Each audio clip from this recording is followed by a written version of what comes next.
ये कोई भूत वेताल नहीं बल्कि स्वयं भगवान शिव के परम भक्त थे, भृंगी ऋषि।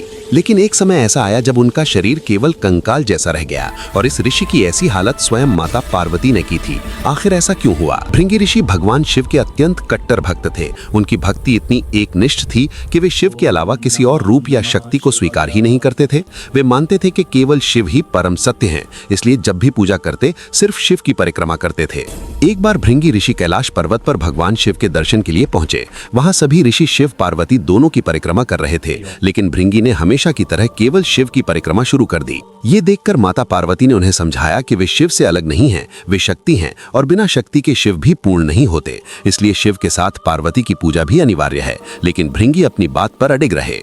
भृंगी ऋषि ने साफ कहा कि उनकी भक्ति केवल शिव के लिए है और वे किसी भी स्थिति में शिव के समान किसी और को नहीं मान सकते। जब शिव और पार्वती अर्धनारीश्वर रूप में एक हो गए तो अपनी हठ धर्मिता में आकर भृंगी ऋषि ने भृंग का रूप धारण किया और दोनों के बीच से निकलकर केवल शिव की परिक्रमा करने की कोशिश की।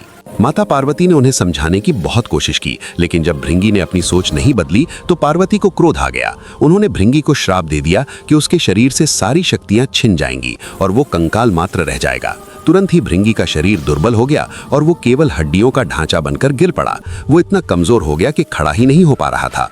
ये दृश्य देखकर भगवान शिव को भृंगी ऋषि पर करुणा आ गई। उन्होंने भृंगी को तीसरा पैर प्रदान किया ताकि वो सहारा लेकर खड़ा हो सके और अपनी साधना जारी रख पाए। इसी कारण भृंगी ऋषि को 3 पैरों वाला ऋषि भी कहा जाता है। इस घटना से भृंगी ऋषि को समझ आया कि शिव और शक्ति अलग नहीं बल्कि चेतना और ऊर्जा के रूप में एक दूसरे के पूरक हैं। उन्होंने अपनी भूल स्वीकार कर शिव पार्वती दोनों से क्षमा मांगी और भक्तिपूर्ण तपस्या के मार्ग पर चल पड़े। हमारे चैनल को लाइक, शेयर, सब्सक्राइब करें। हर हर महादेव।